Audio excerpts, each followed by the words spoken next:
Some tools were invented once and never needed to be invented again. Not because engineers stopped trying to improve them, because the original design so completely solved the problem that every attempt to improve it ended up making it worse, more expensive, or just different for the sake of being different. There are tools sitting on the shelves of every hardware store in the country right now that are functionally identical to tools used 100 years ago, 500 years ago, in some cases more than 1,000 years ago. And the cheap version works just as well as the expensive one. The tool industry generates billions of dollars every year selling upgrades, new battery platforms, new materials, new grip technologies, new ergonomic profiles, and most of those upgrades are real. Cordless power tools are genuinely better than they were 20 years ago. Lithium-ion changed the industry in ways that matter, but hidden inside that same market, sitting quietly next to the innovation, is a category of tools that the industry has never been able to improve in any way that counts. They can only be resold. And understanding which tools fall into that category is one of the most useful pieces of consumer knowledge any tool buyer can have. Because the 100-year-old design and the modern version with the rubber grip and the laser-etched markings are solving exactly the same problem in exactly the same way. And the cheap one is often the right one to buy. The speed square is the clearest example of what tool perfection actually looks like. In 1925, a man named Albert Swanson invented a triangular layout tool that could mark 90-degree angles, 45-degree angles, and any angle between 0 and 90, while simultaneously serving as a straight edge, a saw guide, and a rafter angle calculator. The design was a single piece of cast aluminum with a flange on one edge and degree markings on the hypotenuse. It could be gripped, pressed against a board, and used one-handed in ways that a traditional tri-square could not. Swanson Tool Company patented it, and then, for the next 100 years, essentially nothing about that tool changed. The geometry is the same.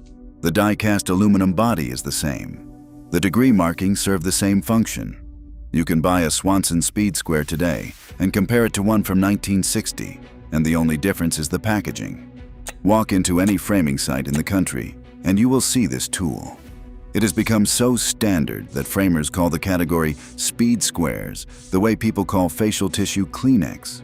Not one substantive improvement in a century, because there was nothing to improve. But the speed square is not the oldest tool on this list, not even close. The pole saw, what the Japanese call the Nokogiri, has been in continuous use for over 1,000 years in Japan, and has been steadily replacing Western push saws in professional woodworking shops worldwide for the past several decades. The functional premise of the pull saw is simple. It cuts on the pull stroke rather than the push stroke. That single reversal of direction allows the blade to be made thinner, because the pulling tension keeps the blade taut rather than requiring it to resist buckling under compression. A thinner blade means a narrower kerf, the slot left by the cut. Less wood removed means more precision, less waste, and less effort. The blade can flex slightly to correct a cut in ways a rigid Western saw cannot. Japanese woodworkers recognized this principle approximately 1,000 years ago and built an entire tradition of joinery around it that produces some of the most precise and durable wooden construction in human history. When Western woodworkers were introduced to pull saws in the 20th century, they largely abandoned their push saws for fine work immediately. Not because technology improved, because they discovered that a better solution had existed for a millennium and simply hadn't crossed a cultural boundary until recently. Then there is the pipe wrench, invented in 1869 by Daniel Stillson, a steamboat firefighter who noticed that workers were struggling to grip round pipe with conventional tools. Stillson designed a wrench with a floating toothed upper jaw and a fixed lower jaw. The key insight was mechanical.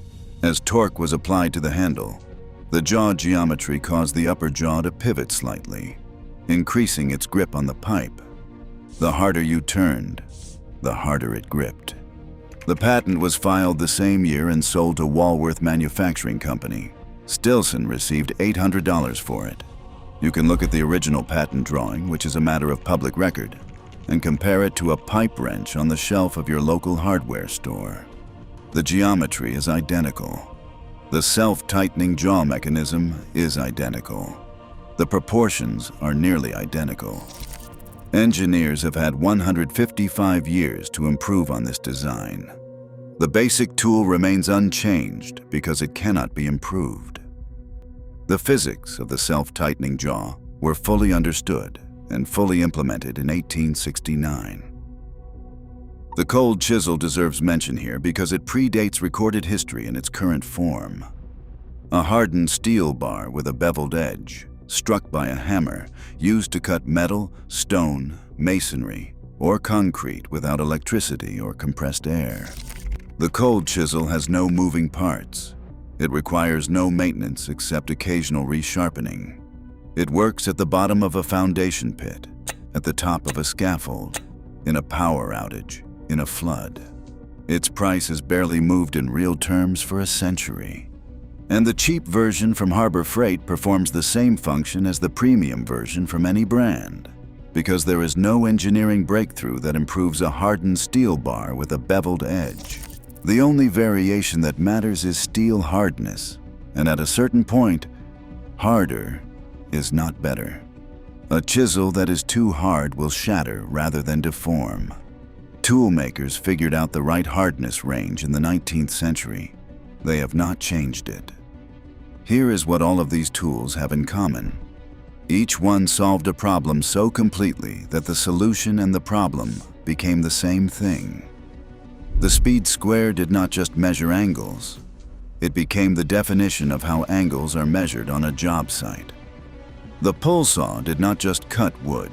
It redefined what cutting wood could mean when done correctly. Stillson's pipe wrench did not just grip pipe.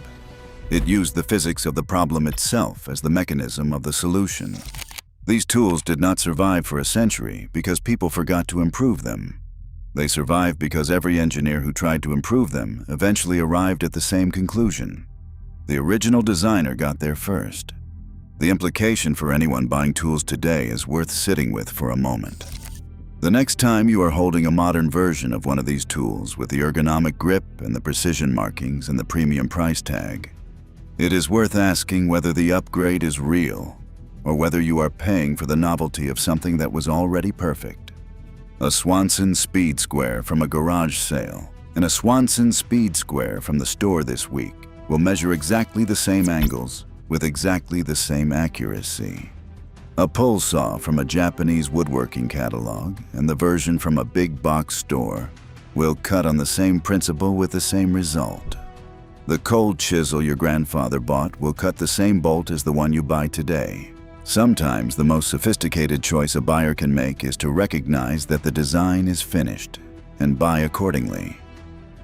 If this changed how you think about what new actually means when it comes to tools, subscribe for more of these stories. The history of what didn't need to change is as interesting as the history of what did.